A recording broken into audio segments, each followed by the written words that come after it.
This is Dante Williams, and you watching Dante's Boxing Nation. This is Showtime Sean Porter. Filipino Flash, Jesse Burns. This is Al Bernstein. You're watching Dante's Boxing Nation. Hi, I'm Sugar Ray. Chick Shape. Sergio the last snake more. Dante's Boxing Nation. Boom, boom, boom, boom. Yo, this is Deontay the Bronze Bomber Wilder. My name is Gennady Golovkin. And you're watching Dante's Boxing Nation. Hi, this is Julian Jackson, and this is Dante Boxing Nation. This is Julia Jackson, and you're watching Dante's Boxing Nation. All right. Dante's Boxing Nation, what's going on, guys? You know, this was almost a perfect week of boxing until the ignorance of Jim Lampley and the politics of boxing showed up in that Nicholas Walters versus Jason Sosa fight. That will go down as the worst decision in 2015. And Jim Lampley, oh my goodness, this man, Jim Lampley, it gets worse and worse every time this man calls a fight. When a guy that's on the coincidental list is fighting against a guy who's not on the coincidental list. But we're going to talk a lot more about that when I do my breakdown, or I should say my post-fight video on the Nicholas Walters fight. Anyway, let's go ahead and talk about the real King Kong knocking out Bryant Bye-Bye Jennings. Now, and I hate to go there, but it was definitely bye-bye for Jennings tonight. No doubt about it. Congratulations to Luis Ortiz. I was very impressed with his performance. I keep telling you guys, and you guys are going to hear me say this more and more often.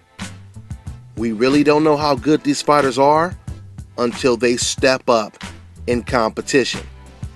And they fight a guy who wants it just as bad as they want it.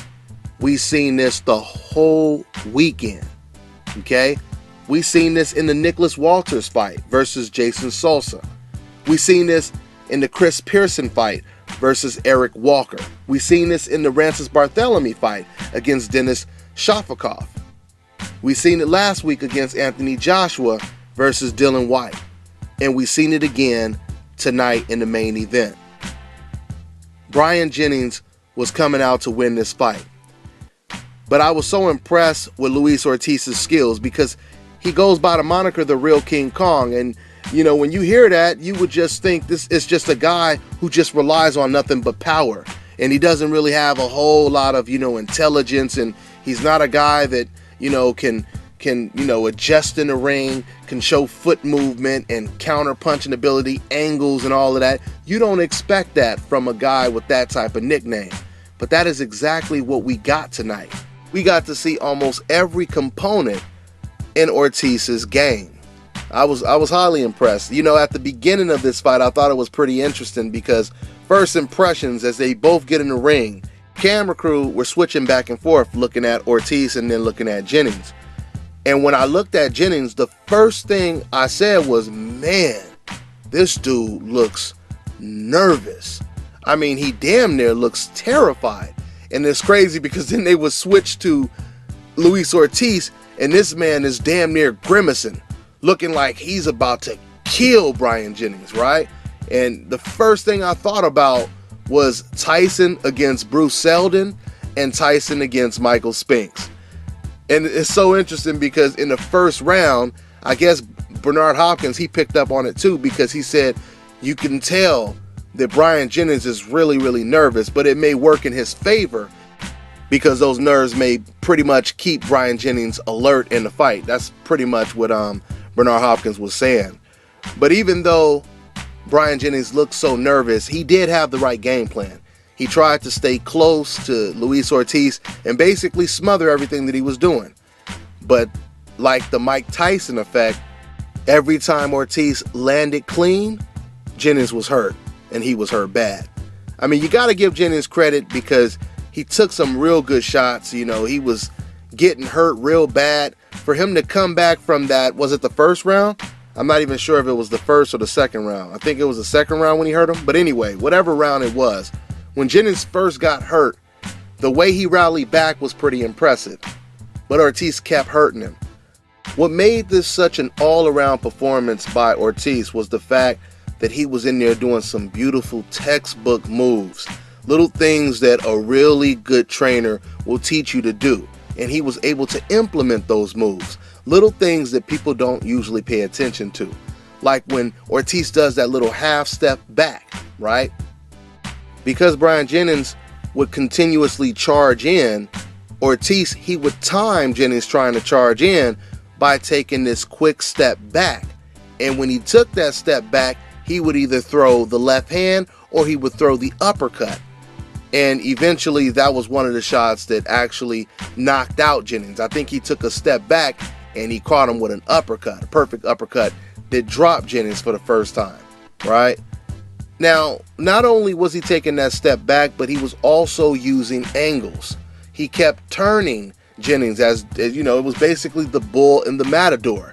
Every time Jennings would come in, Ortiz would either take that half step back or he would move side to side. So the bull wasn't able to ever catch up with the matador in this fight. Even though Jennings did land a couple good shots, he wasn't able to land something that would change the dynamic of the actual fight.